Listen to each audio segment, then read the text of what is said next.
This is ZEISS Presents Full Exposure, the weekly resource for news, trends, and the people who influence the world of photography and cinematography.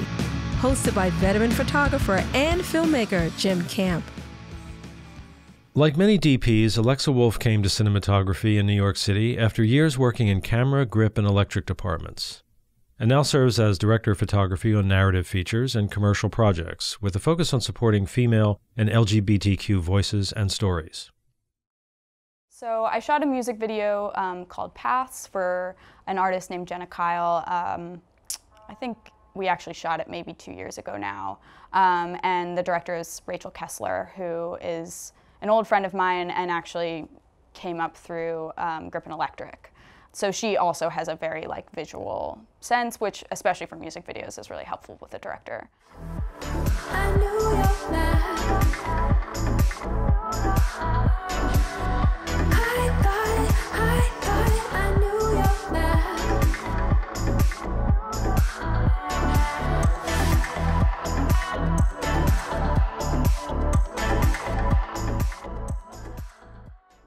The project was sort of a passion project that Rachel and Jenna had kind of come up with together, and it was my first chance of working with Rachel as a director. And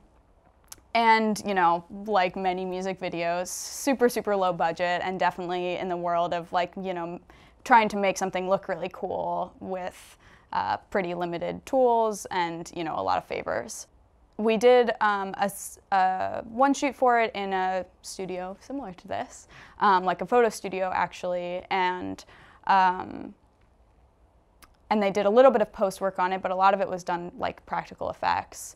And that was kind of these black void scenes, so it was just sort of black backdrop, but even things like where she's kind of spinning in the shot, we didn't have the budget for, circular dolly track or whatever, and it's literally just her sitting on a spinning stool and someone leaning out of frame, with their hands on her feet, spinning her for the shot. So definitely that level of trying to make some shots cooler than they maybe would have looked if you walked into the studio.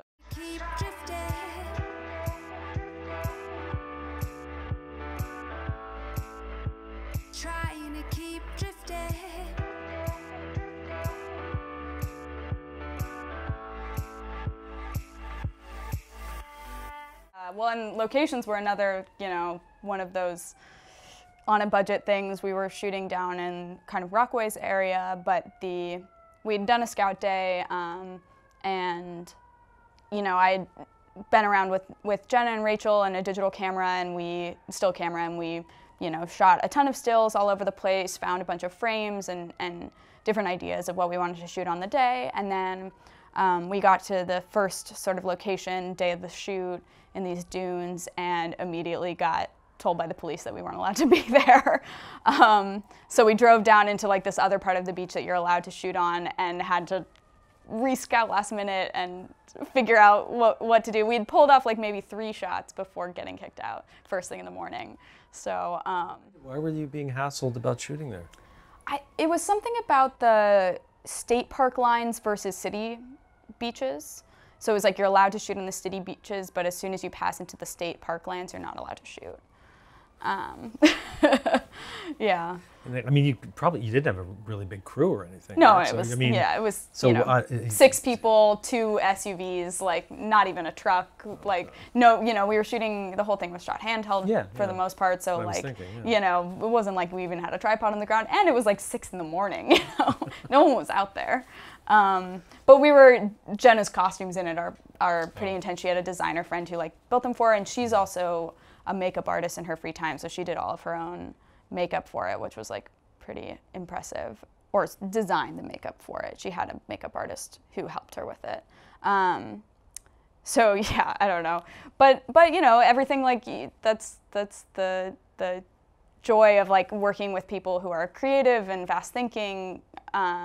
We still managed to get the day done and get some really beautiful stuff, and in some ways the series of shots that are in kind of like under these buildings with the big cement columns. That was like a location that we just sort of found because we had to move, and turned out to be like a really cool space to shoot in. And also the sort of area of water where there's this kind of like sandbar, and there's big wide shots where she's like walking out in this sandbar, but it's kind of divided by water, and feels a little bit like she's out on an island or something like that. You know, that was also like not something we had originally looked at because it wasn't in our original location scout. So, you know, if you're working with good people and everyone's creative, you can come up with some pretty good stuff on the fly. And it didn't look like it had a visual hiccup in it. I mean, it looked great, yeah. What do you get when you combine over 125 years of camera lens heritage and the latest in autofocus technology? The ZEISS bodice. Engineered exclusively for Sony mirrorless full-frame sensor cameras, the ZEISS bodice delivers perfect corner-to-corner image quality. With enhanced protection against the elements, the ZEISS bodice is built to help you push past life's obstacles. ZEISS bodice, the perfect lens for wherever your passion leads you. Thanks for tuning in. Join us next time for another edition of ZEISS Full Exposure. If you can't watch, you can always catch the audio-only version on iTunes, Spotify, or wherever you get your favorite podcasts. Follow us on Instagram at ZEISS_Full Exposure or on the web at ZEISSFullExposure.com. And to learn more about the latest in ZEISS lenses, head to ZEISS.com.